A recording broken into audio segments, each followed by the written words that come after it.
Welcome to LeanVerse, where lean thinking meets modern life. I'm your host, Bernadette Hill, and I'm joined by my co-host, Tatiana. We're two Lean Six Sigma black belts who spent our careers helping people and organizations simplify, improve, and thrive. Our goal at LeanVerse is to ignite the desire for transformation and provide the tools to turn intention into action. For the month of January, Tatiana and I are introducing our special LeanVerse series, How to Stop Failing Your New Year's Resolutions. Because most resolutions don't fail due to lack of motivation.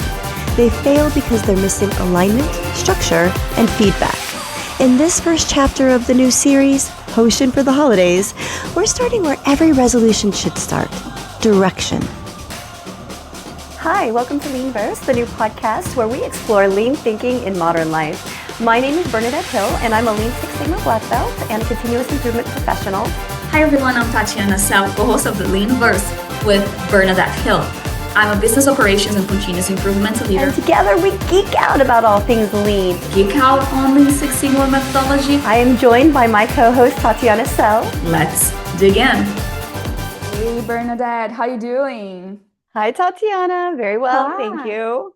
All right, so I heard that today we'll be talking about Hoshin Kanri. Before we go anywhere, can we ground what that actually means? Actually, Hoshin Kanri is from Japanese, and Hoshin means direction, kind of like a compass needle. And Kanri is talking more about management or control. So at its core, Hoshin Kanri is about managing direction. And I wanted to take a moment here and talk a little bit about why we use Japanese terms in the first place when we're talking about Lean Six Sigma. And that's because, most of Lean came out of the Toyota production system, which Toyota actually built post World War II in order to kind of get themselves out of some resource constraints. So because that system, it reshaped how the world really thinks about quality and flow and production. And so a lot of the terminology we use in Lean Six Sigma is Japanese, but it's not about working harder. It's really about making sure that your effort is pointed in a direction that matters, thus Hoshin Kanri. Wow, that's amazing. I do love the managing direction piece of it. But right now, great definition. Thank you for that. And in plain language, how would you explain that? Well, usually we're talking about Lean Six Sigma in the workplace. And so we focus on, Hoshin Kanri really focuses on the whole organization, but just a few critical priorities. And those critical priorities are supported by sub-goals. The direction Hoshin Kanri is helping us to set is what we often call true north. And this long-term orientation guides us. And in our personal lives, it's the difference between, having 10 New Year's resolutions and keeping one New Year's resolution for good. Also, yeah, that make a lot of sense. But would you say that Hoshin applies to any industry, any size of organization? What about that? So obviously Toyota production system came out of manufacturing, so it definitely applies there, but it's also used in healthcare, education, nonprofits, small startups, or anywhere where your priorities really compete for attention. So for example, a quick example, I work at UC Davis, and in UC Davis, we used Hoshin Kanri in order to build our Lean Ambassadors bench, or what we call the lab for Lean Six Sigma at UC Davis. And our true north, it was build a community for continuous improvement. And then that meant that everything that we did, every effort, every activity was always towards that direction.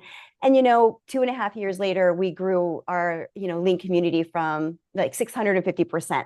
Oh, that's amazing. Well, now listening to you saying something just came to my mind. There is something that a sensei once told me that really, really stayed with me. She said that organizations needed to earn the privilege of doing Hoshin because Hoshin is really not designed to fix chaos. It's designed for breakthrough changes. And that's because if your days are constant fire drills, that alignment, it feels impossible. I mean, as well as I do, when you are in constant overwhelm and stressed, it's really hard to make space to think about, is what I'm doing aligned with sort of the purpose, or is it valuable to me?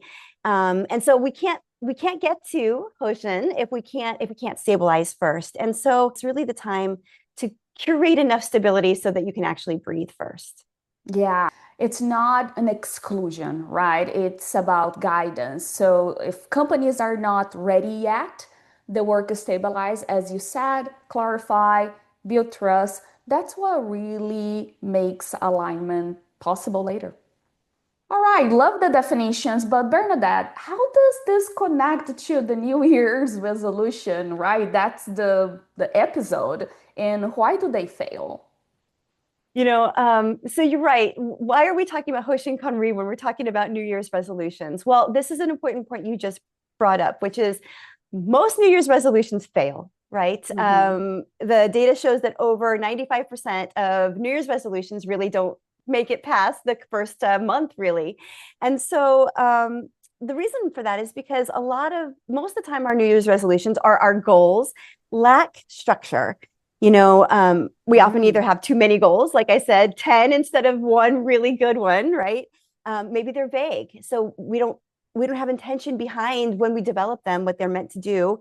Like, I want to get in shape. Well, that's a pretty big, vague goal, right? Yeah. And then we have no real clear way to measure progress. So if we don't have instant achievement, then we start to get demotivated, and then of course it fizzles out. So they're too big. They're not broken down into any sort of time periods. There's no concrete plan. We've got no milestones. There's no accountability. Oftentimes we're just accountable to ourselves. And then, of course, daily life takes over. Yeah, I hear you. So it's not a motivation issue, it's more about a lack of structure and alignment. Exactly. It's not because people don't want to or have willpower or not. It's really about not having that structure. And so a framework like Hoshin Kanri, and this is why we're talking about it, really addresses this by aligning direction with our priorities, which whatever they are, and sometimes they're individual and personal, if we're talking about personal goals. But Mhm. definitely in organizations, if there's a lot of people often that work in organizations. So how do we align all of those folks to the same goal? And then how do we connect it to our daily behaviors? Because that's the real key. We can say as much as we want that we have a goal, but if we don't change our behavior, that's going to really mean the difference between success or failure. And so that's why this episode is called Why Resolutions Fail, because we're missing alignment. There you go. There you go. All right. So what are we talking about when we say alignment? Quick example for chores at home. In my home, I use the same thinking. We have a Kanban system at home. And again, Kanban is another Japanese term. It really just means signboard. It's about making work visible. And so for us, that's family chores. In terms of alignment, right, we don't want to renegotiate the family chores every week, right? You're doing this, we're doing that. Why are we doing this? Let's set up a new system every single week. And so we set up one system, and everybody then becomes aligned to how we're doing it, who's doing what chore, when are we doing it, what are we doing and when. And as a family, that Kanban board keeps us aligned to our North Star, like you mentioned earlier. Mhm. And that could be our North Star is about harmony, in that Okay. example. So let's talk about application next. How can someone listening actually use this thinking? Can you walk us through a real example, and maybe by using the Hoshin steps? And then we'll link those resources back to the show notes later on.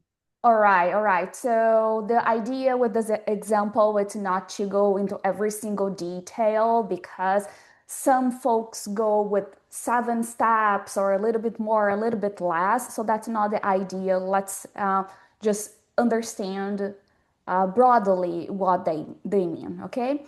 So I worked with an operations teams in the past that they were very stable on daily management, which was great.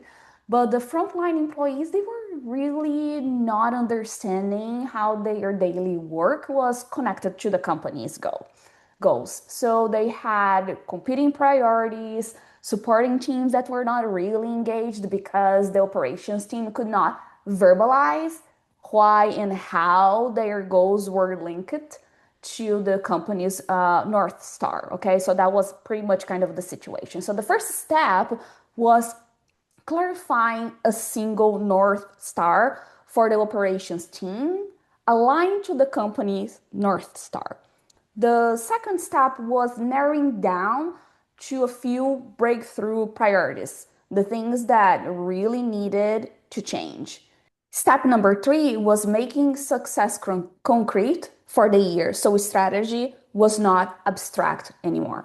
If we don't align on what really matters, then everything starts to matter. And then everything feels urgent. And those are kind of the exact right conditions where people start to feel like things are unmanageable, they don't have any control, and a way forward isn't possible. So how did you align your team? There you go. So that was step 4, real dialogue, what we know in Hoshin lingo as the catchball.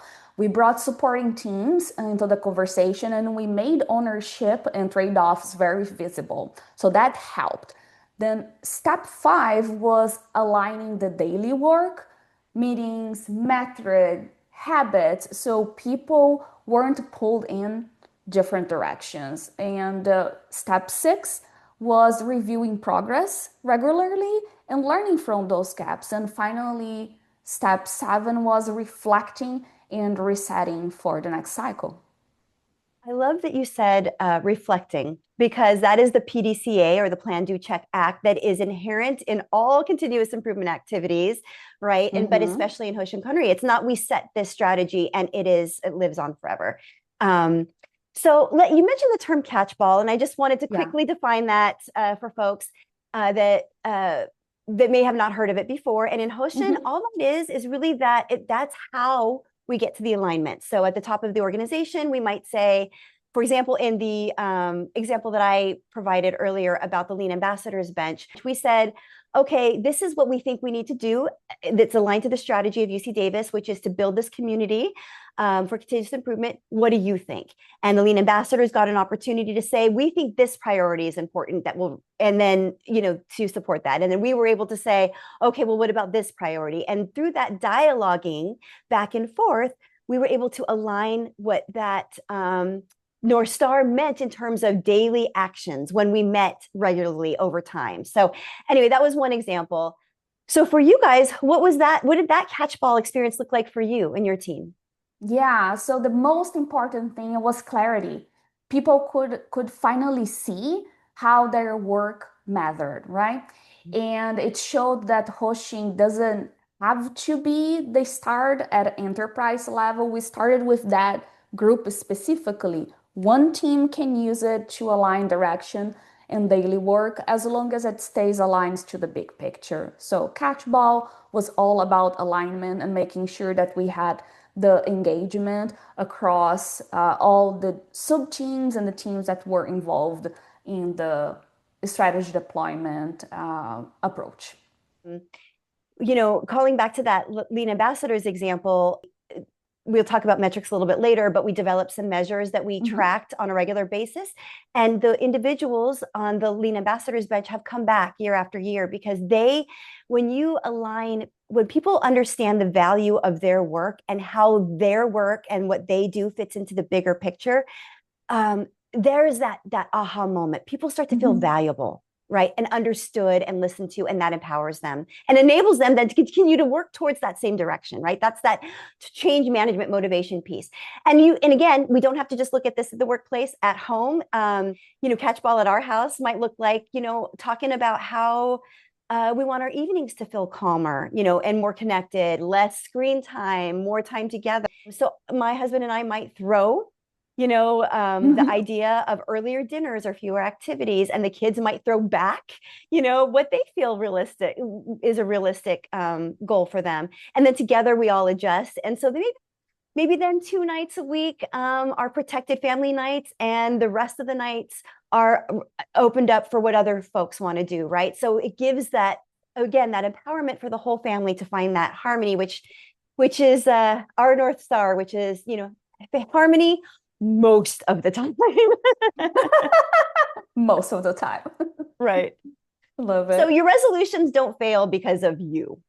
Yeah, exactly. Based on everything that we discussed so far, they failed because of missing alignment. So in the next episode, we will talk about how to turn alignment into action through daily systems, and why having the right structure matter as much as the goal itself.